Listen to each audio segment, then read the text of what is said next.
Let's continue with Part E, extrinsic coordination. Try to complete the previous parts before continuing. Extrinsic coordination refers to the external input to the heart to regulate its output to meet the needs of the body. We'll look at cardiac output, we'll look at factors that increase heart rate and factors that increase stroke volume, and briefly at congestive heart failure. Before we begin, let's review a moment. Remember, there are two major classes of synapses.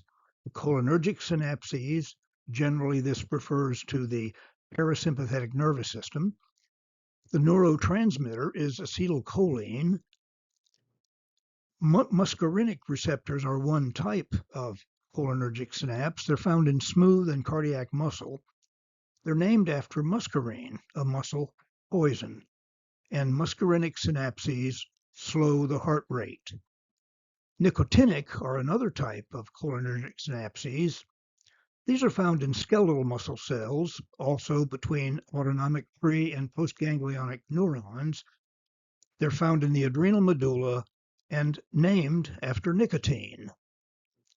The other main group of synapses would be the adrenergic synapses, generally the sympathetic nervous system. The chief neurotransmitter is norepinephrine, found widespread throughout the body. One type is the alpha adrenergic synapse, which contracts smooth muscle. Another is the beta 1, which contracts cardiac muscle with greater force and speed, and the beta 2, which relaxes smooth muscle. I may have mentioned previously that when they first began to understand the synapses, they found that one group of adrenergic synapse contracts smooth muscle and the other group relaxes smooth muscle. So they said, okay, we'll call the first alpha and the second beta. Later, they discovered that another type of beta synapse contracts cardiac muscle with greater force and speed, so they had to designate the two beta 1 and beta 2. Let's look at cardiac output. Cardiac output is the volume of blood pumped per beat by each ventricle. The average cardiac output at rest is 5 liters a minute. During exercise, the cardiac output increases. It's determined by two factors. We've rounded off the values to make it a little easier to follow.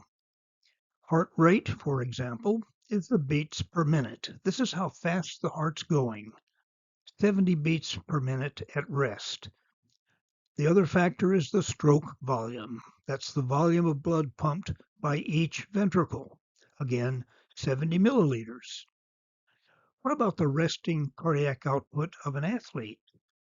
Well, the cardiac output is the same. That is, at rest, 5 liters a minute. During very strenuous exercise by a well-trained person, the cardiac output may increase to 25 liters a minute. Cardiac reserve is the difference between the rest and maximum cardiac output. Is the athlete's heart rate at rest the same as an average person? No. The heart rate of the athlete at rest is around, let's say, 50 beats a minute. The heart can rest longer. Remember, we addressed this under the intrinsic coordination of the heart in the last video.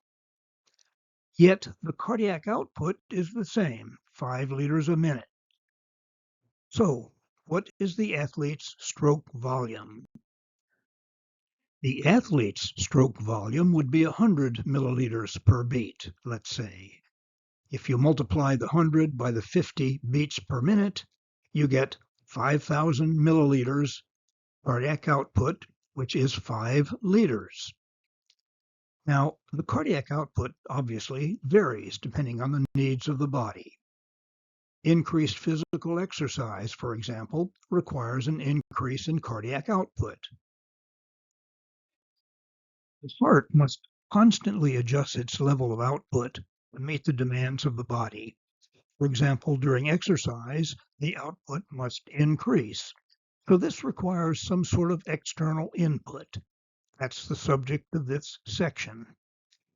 We'll discuss extrinsic coordination in a little different way. We'll use a flow chart describing the events that occur. Increased cardiac output plays a role in increasing blood pressure. In the following description, the alternate condition that will decrease cardiac output is shown in red.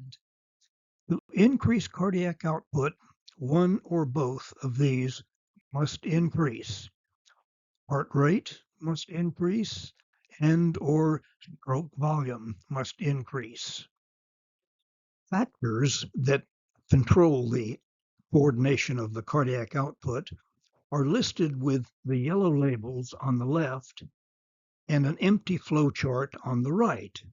We will select a factor and put it in the right spot. For example, select a factor that has a direct effect on increasing cardiac output. We'll place that factor in the appropriate rectangle. Now remember, we said there were two things that affect cardiac output. One was heart rate.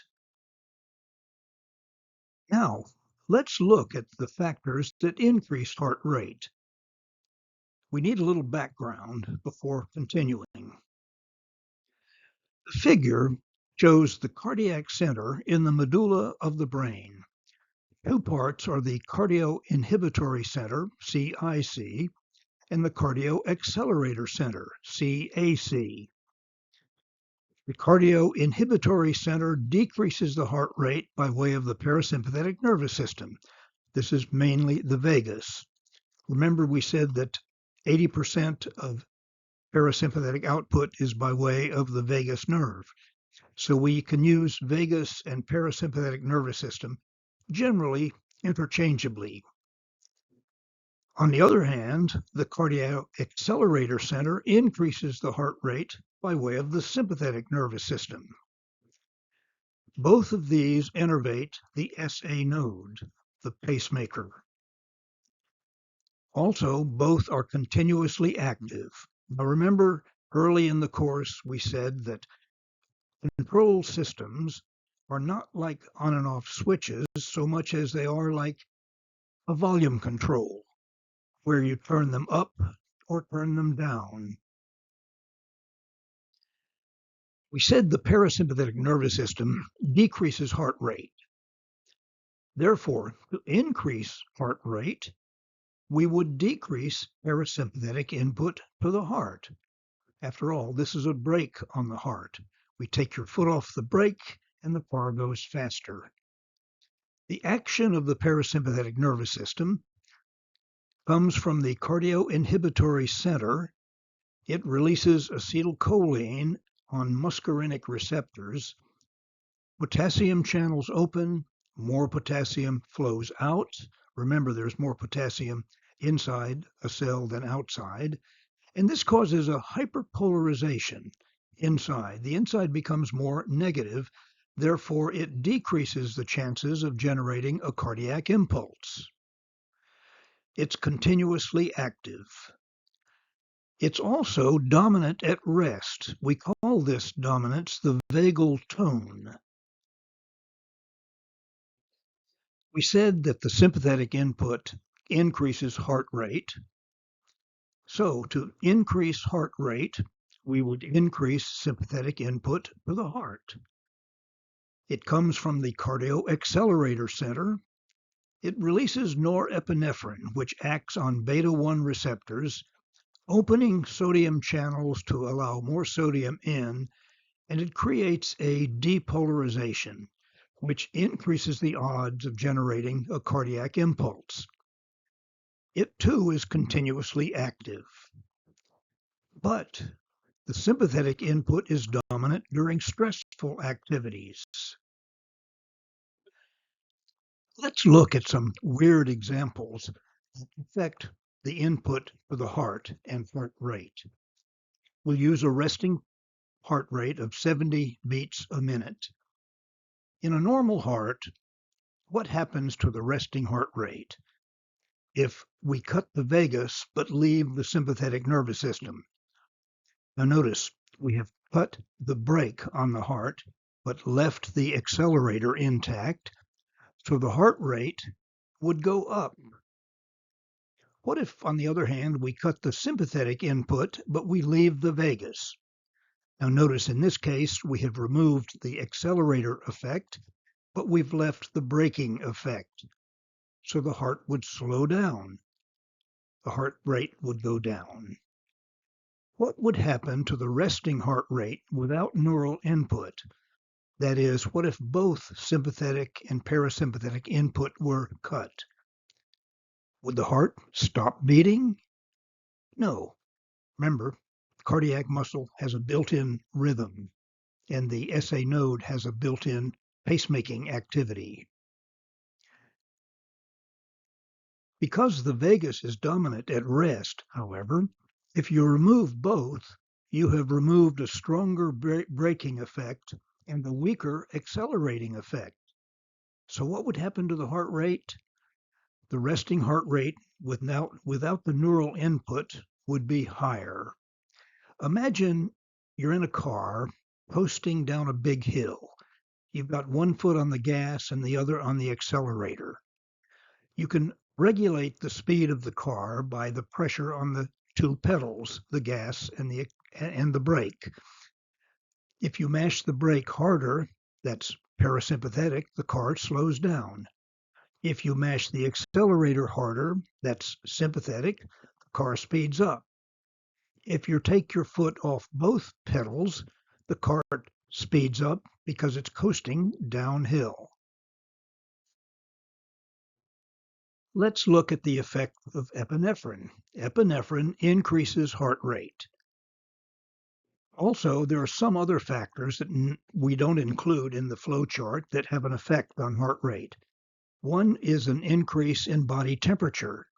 A 1 degree centigrade increase increases the heart rate by something like 18 beats a minute. A 1 degree Fahrenheit increase would increase the heart rate by something like 10 beats a minute. Now, select the three factors that have a direct effect on increasing heart rate.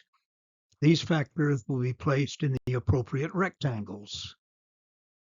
As we have said, these factors include parasympathetic input, sympathetic input, and circulating epinephrine.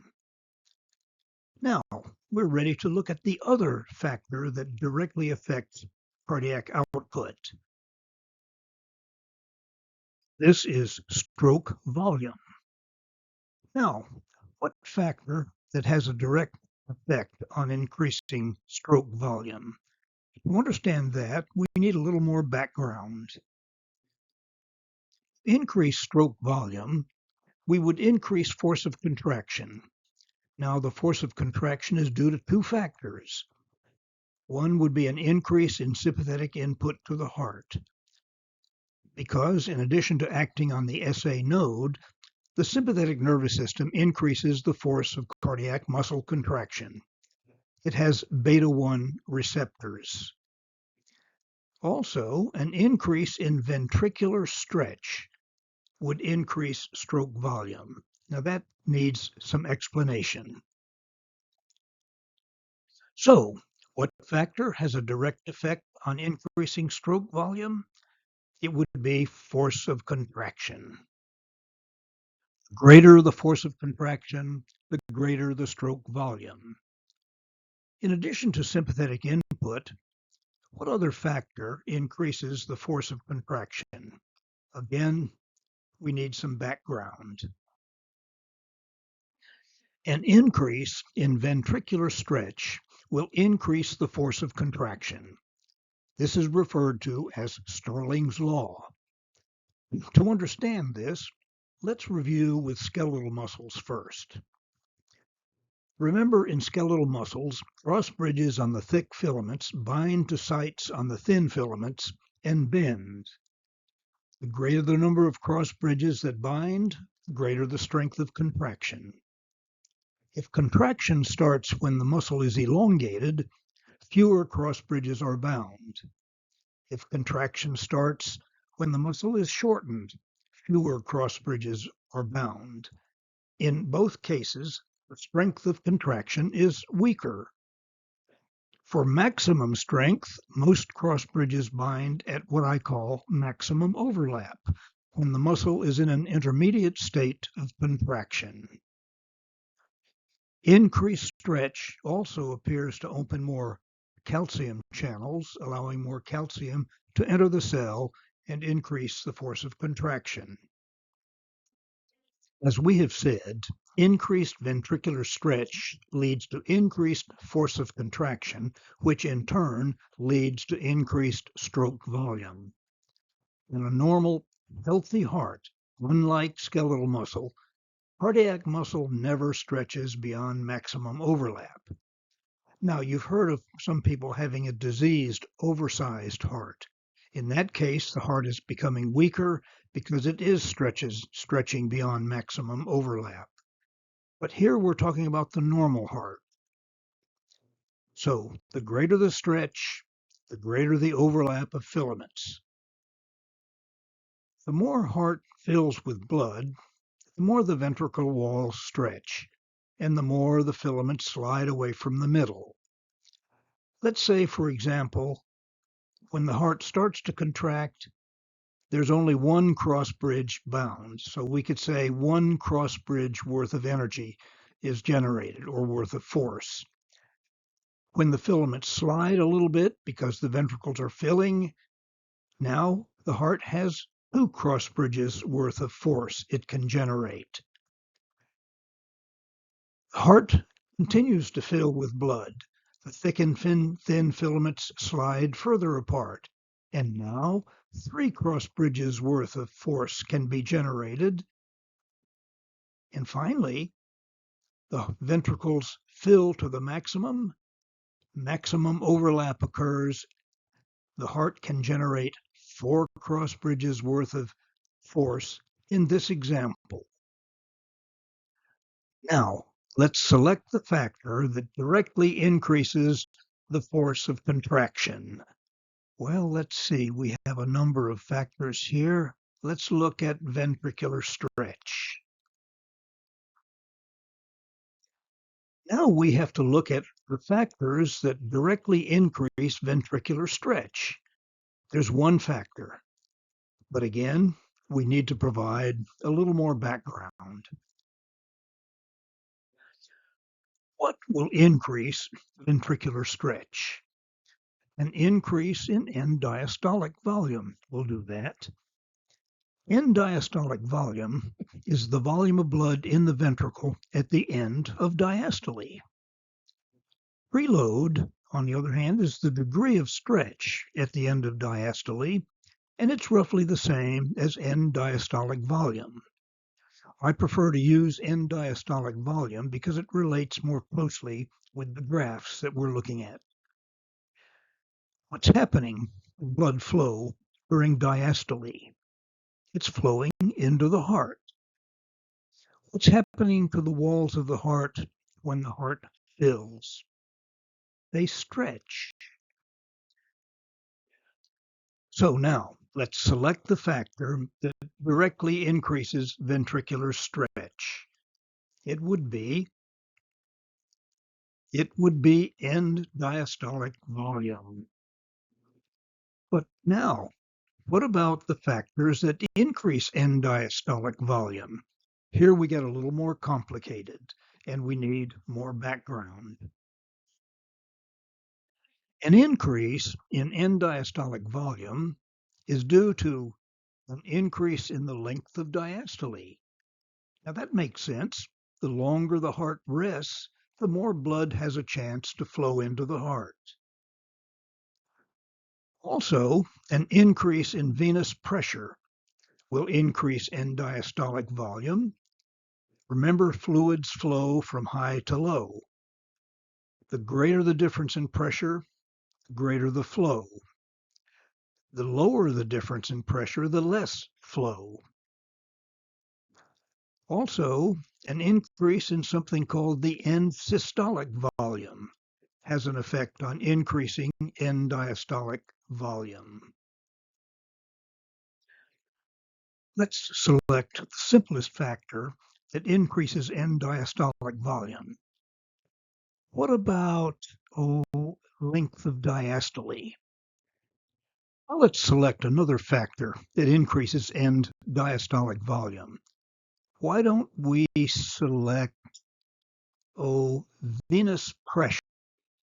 Now, however, we need to look at the factors that increase venous pressure. What causes an increase in venous pressure? Well, one of the things is the respiratory pump that you heard before. The act of breathing, respiratory movements, increase venous pressure, and you'll understand this when we get to the respiratory system. Another you've also heard of before is the skeletal muscle pump. When a skeletal muscle contracts, it gets fatter. It squeezes against the veins, increasing venous pressure. You heard this discussion when we talked about movement of lymph and the lymph vessels. Third factor would be an increase in venous constriction due to increased sympathetic input to the veins. Now remember, sympathetic input to smooth muscle in the walls of blood vessels causes contraction of the muscle because they contain alpha receptors. And when the smooth muscle in the walls contract, the vessel constricts.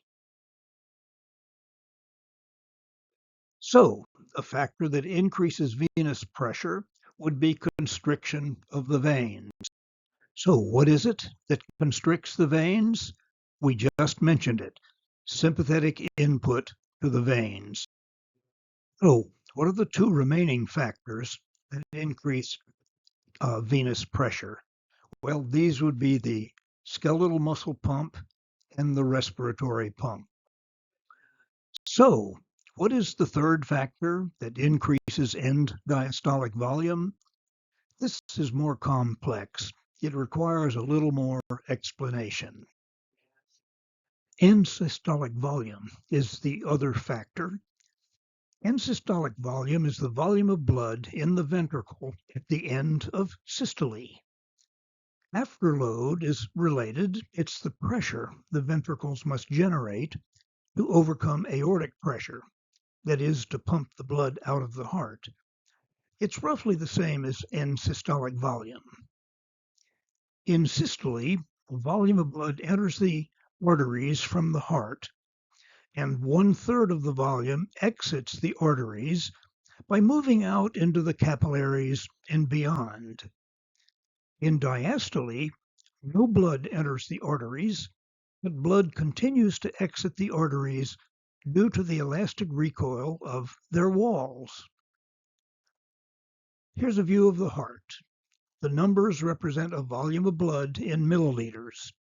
Assume 80 milliliters enter the heart and 80 milliliters are exiting the heart at rest. Which number is the end-diastolic volume? 160. Remember, during diastole, blood is flowing into the heart, raising the volume within the heart. Which number is the end-systolic volume? That would be the 80. During systole, the heart contracts, blood exits the heart, and the volume in the heart decreases. What's happening to the increase in end-systolic volume? Well, it's due to a decrease in blood ejected from the ventricles. What's happening to the blood flow to the heart during systole? Well, of course, the ventricles are contracted. No blood is flowing into the ventricles, but blood continues to flow into the atria because they function as collecting chambers. So, a decrease in blood ejected from the ventricles is due to an increase in arterial pressure or a decrease in strength of systole. Let's look at it in a little more detail. If 60 milliliters is ejected from the heart instead of 80, how much blood will remain in the heart at the end of systole? So, how much remains at the end of systole? 100. If 100 milliliters remains at the end of systole and the same volume, 80, is entering, what volume of blood is present at the end of diastole? 180. So you see an increase in end-systolic volume leads to an increase in end-diastolic volume. So the third factor that increases end-diastolic volume is end-systolic volume. So the third factor that increases end-diastolic volume is end-systolic volume. Now, select the factor that increases end-systolic volume. We're down to only 3 choices, so that should be pretty easy to do. What about blood ejected from the ventricles? All right, and now we have 2 left. Go ahead and place them in the block, and we have now looked at the control of cardiac output. So you see, an increase in end-systolic volume increases cardiac output to allow the heart to respond to conditions such as when the heart skips a beat. When it skips a beat, the ventricle doesn't eject as much blood as usual. Blood flows into the ventricle, stretches it more, and in a beat or two, cardiac output is restored to normal. At the beginning of exercise, the blood pressure increases due to an increase in arterial pressure. This results in an increase in cardiac output by acting through the end-systolic volume and end-diastolic volume, and so forth. That's necessary to supply the muscles with the needed oxygen and nutrients. Let's look briefly at the consequences of heart failure. What results from congestive heart failure? Well, if the left ventricle fails, it would lead to pulmonary edema because the left ventricle fails to pump enough blood out. Pressure builds up before the left ventricle. It builds up in the lungs and raising capillary pressure. And as you'll see when we get to capillary exchange, it causes a rise in fluid leaking out of the capillaries. Right ventricular failure, on the other hand, leads to systemic edema. The right ventricle fails to pump enough blood, venous pressure increases, blood backs up in the systemic circuit, raising capillary pressure, and the excess fluid again leaks out of the capillaries. Edema is a form of fluid sequestration in which fluid accumulates in a particular location. Edema can lead to circulatory shock due to decrease in circulating blood volume. This will be discussed further under capillary exchange. And now we're ready to move to part F under physiology of the cardiovascular system.